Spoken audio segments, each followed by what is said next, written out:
Siapakah yang memindahkan kerajaan Ratu Bilqis? Apakah dari golongan jin atau golongan manusia? Yang subscribe mudah-mudahan dikabulkan segala doanya. Dikisahkan Nabi Sulaiman merupakan raja yang wilayah kekuasaannya sangat luas. Pada suatu hari, Nabi Sulaiman menginginkan seluruh makhluk yang berada di bawah kekuasaannya untuk berkumpul. Akan tetapi, ketika pengabsenan tidak dijumpai sosok burung Hudhud dalam majelis tersebut. Nabi Sulaiman bertanya kepada Hudhud tentang alasan mengapa ia tak ikut berkumpul pada hari itu.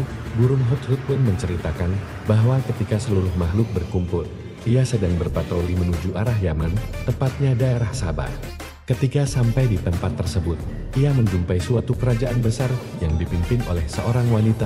Akan tetapi, Hudhud melihat ada yang aneh di kerajaan tersebut, yakni mereka tidak menyembah Allah, akan tetapi menyembah matahari dan bintang-bintang.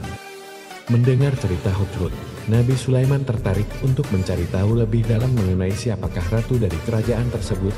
Diperintahkanlah Hudhud untuk menyampaikan surat kepada Ratu Sabah. Setelah ratu membaca surat dari Nabi Sulaiman, Ratu Sabah terpancing untuk mendatangi kerajaan Nabi Sulaiman. Keesokan harinya Ratu Sabah memerintahkan prajurit dan pasukannya untuk bersiap-siap menuju kerajaan Nabi Sulaiman.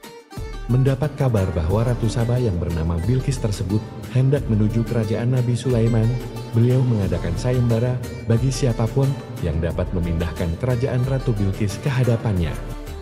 Kemudian, Jin Ifrit menawarkan kepada Nabi Sulaiman dan menyatakan bahwa ia dapat memindahkan kerajaan Ratu Bilqis dengan hanya waktu dari Nabi Sulaiman duduk hingga sebelum Nabi Sulaiman berdiri dengan sempurna.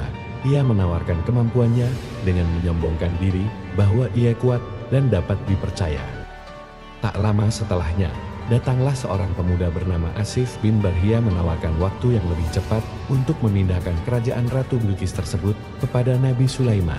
Pemuda itu berhasil memindahkan kerajaan Ratu Bilqis yang berada di Yaman ke Baitul Maqdis di Palestina hanya dalam satu kedipan mata. Melihat hal ini, Nabi Sulaiman berkata, "Ini termasuk karunia Tuhanku untuk mengujiku." Siapakah Asif bin Barhia? Dalam kitab Ihya Ulumuddin, karya sufi besar Imam Al-Ghazali dikatakan bahwa Asif bin Barhia adalah sepupu Nabi Sulaiman alaihi salam.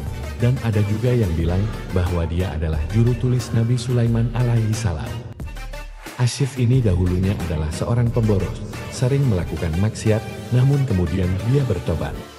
Ketika Asif dan Nabi Sulaiman alaihi salam bertemu, Nabi Sulaiman alaihi salam menyampaikan apa yang telah diwahyukan Allah tentang dirinya, dan setelah mendengar penjelasan tersebut, Asif keluar dan menaiki bukit. Di bukit itulah, dia menengadahkan kepala ke langit dan berdoa, "Tuhanku, junjunganku, engkau ya engkau, aku ya aku.